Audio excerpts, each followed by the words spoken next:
Guys, आज हम हिंदी साहित्य के कुछ और क्वेश्चन पढ़ते हैं तो वीडियो शुरू करते हैं।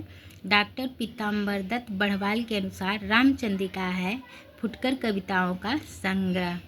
रीतमुक्त कविता की प्रमुख प्रवृत्ति क्या है? तो यह है स्वानुभूति और स्वच्छंदता। है रत पालकी गयंद गृह गाम चारू, आखर लगाए लेत लाखन के सामाह। यह उक्त किस कवि की है? तो यह है पद्माकर की। निम्नलिखित में से रीति मुक्त काव्य की विशेषताओं के संदर्भ में कौन सा वाक्य गलत है? तो ये है रीति मुक्त काव्य पर फारसी का प्रभाव नहीं है, ये गलत है। मध्यकाल में ब्रज भाषा के साहित्यिक स्वरूप को समृद्ध करने में किसकी भूमिका नहीं रही है? तो ये है नूर मोहम्मद। ऐतिहासिक दृष्टि से निम्नलिखित रीतिकालीन कवियों का सही अनुक्रम क्या है? तो बिहारी हैं 1595 ईस्वी से 1663, मतीराम 1617 से 1701, घनानंद 1689 ईस्वी से 1739, पद्माकर 1753 से 1833 ईस्वी। रीतिकाल के सर्वांग निरूपक कवि वे हैं जिन्होंने काव्य के समस्त अंगों का विवेचन अपने ग्रंथों में किया है। अतः निम्नलिखित में से रीतिकाल का कौन सा ऐसा कवि नहीं है जिसकी गणना सर्वांग निरूपक कवियों में की जाती है? तो वह है मतीराम। जिन दिन देखे वह कुसुम गई शोभित बहार, अब अली रही गुलाब में अपत कटीली डार। यह प्रसिद्ध दोहा किस कवि का है? तो यह है बिहारी का। कविता उनकी सिंगारी है पर प्रेम की उच्च भूमि पर नहीं पहुंचती, नीचे ही रह जाती है। बिहारी की कविता के संदर्भ में यह कथन किस आलोचक का है? तो यह है रामचंद्र शुक्ल का। इनमें से कौन सी रचना चिंतामणि की नहीं है? तो ये है साहित्य दर्पण। केशवदास की रचना इनमें से कौन सी है? तो ये है जहांगीर जस चंद्रिका। प्रेम की पीढ़ी को लेकर इनकी वाणी का प्रादुर्भाव हुआ। आलोचक रामचंद्र शुक्ल का यह कथन रीतिकाल के किस कृषि के संबंध में है? तो ये है घनानंद के। राजनीतिक रूप से रीतिकालीन मुगलों के शासक के वैभव के चरमोत्कर्ष के बाद उत्तरोत्थान और पतन का युग है।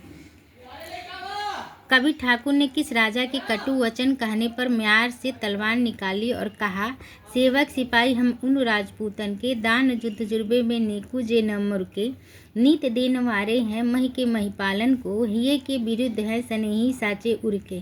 ठाकुर कहत हम बैर बेवकूफन के, जालिम दमाद है आदरणीय ससुर के, चोजिन के चोजी महा मौजिन के महाराज, हम कविराज हैं पर चाकर चतुर के। ये है अनूप गिर उप हिम्मत बहादुर की।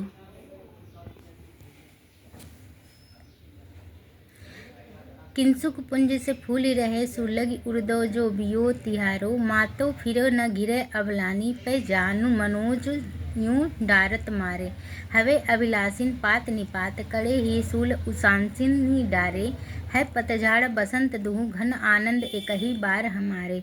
इन पंक्तियों में भाव विभंजना के कौन कौन से रूप व्यक्त हुए हैं? तो ए, बी और सी। उच्च वैचित्र, उक्ति चमत्कार और उक्ति विपर्य। जन्म काल के आधार पर निम्नलिखित रीति ग्रंथ कालों का सही अनुक्रम क्या है? तो ये है भूषण, जसवंत सिंह देव और सूरत मिश्र। निम्नलिखित रचनाओं के उनके प्रतिपाद्य के आधार पर सुमेलित कीजिए।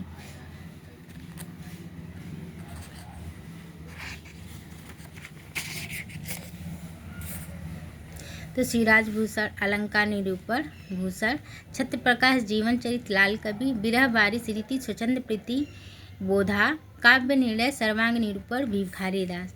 निम्नलिखित रस प्रतिपादक कृतियों को उनके रचनाकारों के साथ सुमेलित कीजिए। तो रस सागर श्रीपति, रस चंदोदय कविंद, रस राजमती राम, रस पीयूष निधि सोमनाथ। दिद्यो किस परंपरा के कवि हैं? तो ये है रीतमुक्त के। रसिक प्रिया किसकी रचना है? तो यह है केशवदास की। कौन सी काव्य कृति घनानंद की नहीं है? तो ये श्रृंगार शिक्षा नहीं है। सुजान हित कृपा कंद वियोग बेली किस कवि की रचनाएं हैं? तो ये हैं घनानंद की। राजा जयसिंह के दरबारी कवि कौन थे? तो ये थे बिहारी। ग्वाल कवि किस काल के कवि हैं? तो ये हैं रीति काल के। आलम घनानंद बोधा ठाकुर किस काव्यधारा के कवि हैं? तो ये हैं रीतमुक्त काव्यधारा के कवि। ऐसो जो मैं जानतो कि जय हूँ तू विषय के संग, एरे मन मोरे हाथ पाए तेरे तोड़ तो, किसका कथन है? तो ये कवि देव का कथन है।